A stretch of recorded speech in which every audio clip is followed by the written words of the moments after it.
Live तस्वीरें दिखाते हैं राजस्थान के अजमेर से, जहां इस वक्त प्रधानमंत्री नरेंद्र मोदी सभा को संबोधित कर रहे हैं। तो देश में टीकाकरण की कवरेज 100% होने में 40 साल और लग जाते और कितनी पीढ़ियां बीत जाती।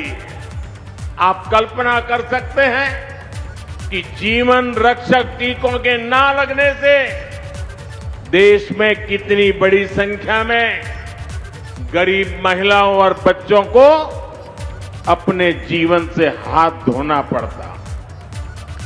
राजस्थान के भी ऐसे लाखों बच्चों और महिलाओं को बचाने का काम बीजेपी सरकार ने किया है। साथियों, हम सभी ने अपने बचपन में अपनी मां को लकड़ी पर खाना बनाते देखा है। लकड़ी पर खाना बनाने की वजह से जो धुआं निकलता था वो हर महिला के जीवन पर संकट लाता था। देश की महिलाओं की ये परेशानी भी कांग्रेस को कभी नजर नहीं आई। कांग्रेस शासन में एक गैस कनेक्शन पाने तक के लिए इधर उधर दौड़ना पड़ता था, सिफारिशें लगवानी पड़ती थी।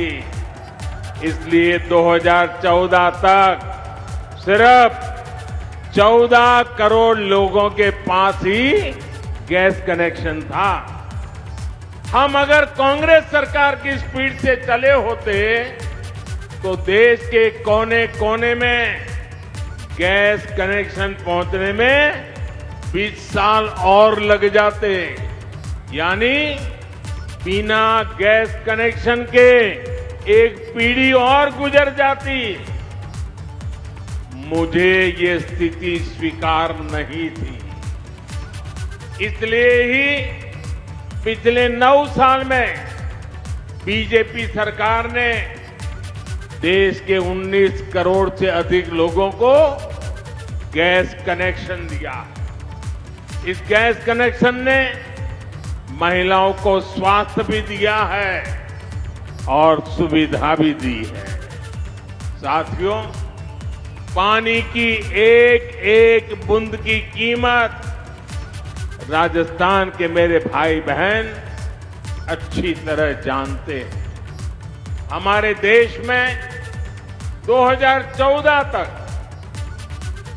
18 करोड़ से ज्यादा ऐसे परिवार थे जहां नल से जल नहीं आता था, पाइप से पानी का कनेक्शन ही नहीं था। बीजेपी सरकार ने बीते 3 साल में 9 करोड़ लोगों को पाइप से पानी के कनेक्शन से जोड़ा है। अगर कांग्रेस की सरकार होती तो उसे यही काम करने में 20 साल और लग जाते। जब संकट हल करने में, पानी से जुड़ी चुनौतियों को समाप्त करने में कांग्रेस सरकार कभी आगे बढ़कर काम नहीं करती। कांग्रेस को सिर्फ झूठ बोलना आता है और आज भी कांग्रेस यही कर रही है। साथियों, कांग्रेस ने वीरों की इस धरती और यहां के वीरों के साथ भी हमेशा धोखा किया है।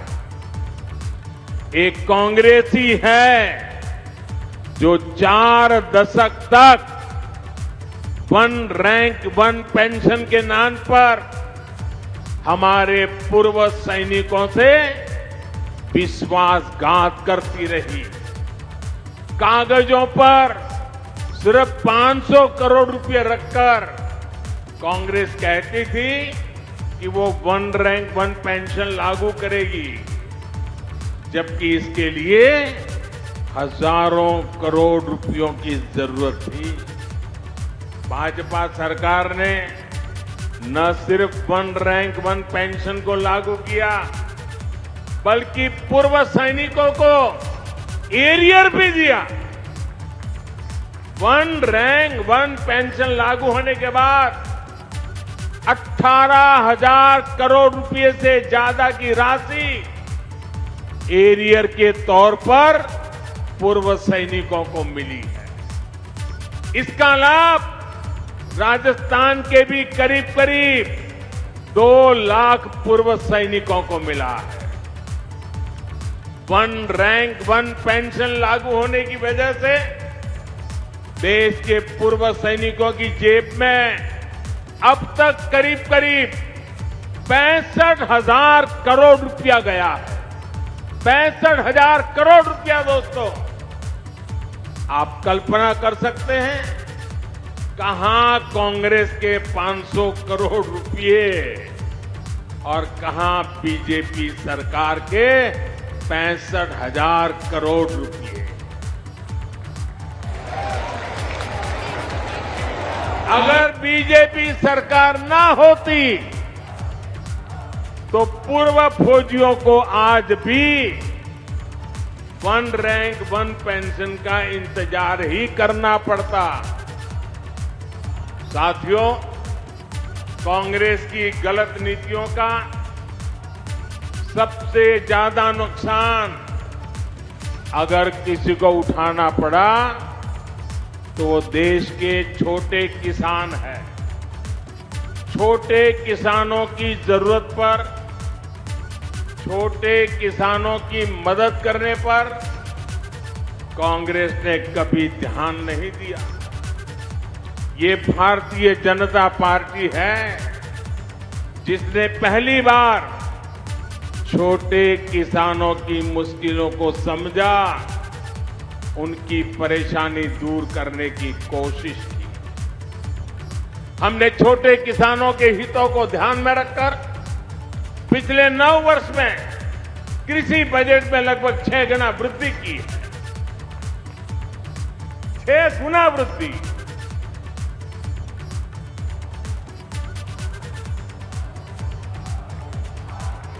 भाजपा सरकार में पहली बार किसानों को लागत का 1.5 गुना समर्थन मूल्य तय हुआ।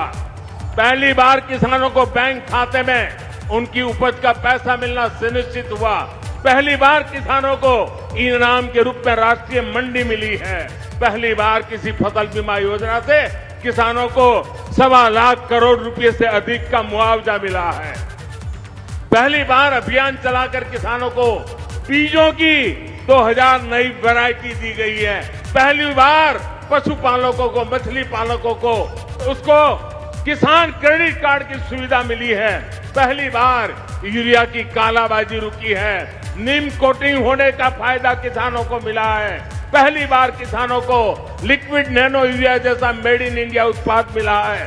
पहली बार अभियान चलाकर देश के 11 करोड़ किसानों को 11 करोड़ से अधिक सॉइल हेल्थ कार्ड दिए गए हैं। पहली बार किसानों के लिए पीएम किसान सम्मान निधि जैसी योजना शुरू हुई है। इसके तहत अभी तक 11 करोड़ किसानों को करीब 2.5 लाख करोड़ रुपए मिल चुके हैं। साथियों, ये बीजेपी की सरकार है जिसने गेहूं और धान की खेती के अलावा भी किसानों को आय के दूसरे साधनों पर और ज्यादा काम किया है। पहली बार देश में दालों का उत्पादन बढ़ाने और एमएसपी पर दलहन की खरीद के लिए इतना बड़ा अभियान चलाया गया। पहली बार अन्नदाता को ऊर्जादाता बनाने के लिए हमने अभियान चलाया। लाखों किसानों को सोलर पंप भी दिए। पहली बार देश में प्राकृतिक नेचुरल फार्मिंग के लिए इतना बड़ा अभियान शुरू किया गया। पहली बार शहद का उत्पादन बढ़ाने और उसके निर्यात के लिए भी बीजेपी सरकार ने विशेष मिशन चलाया।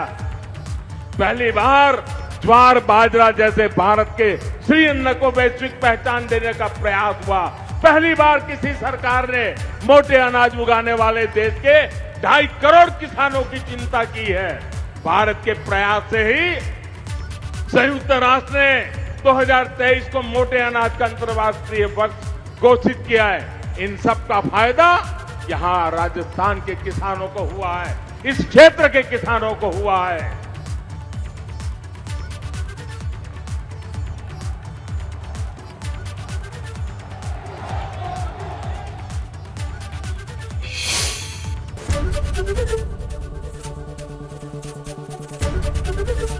एबीपी गंगा, खबर आपकी, जुबान आपकी।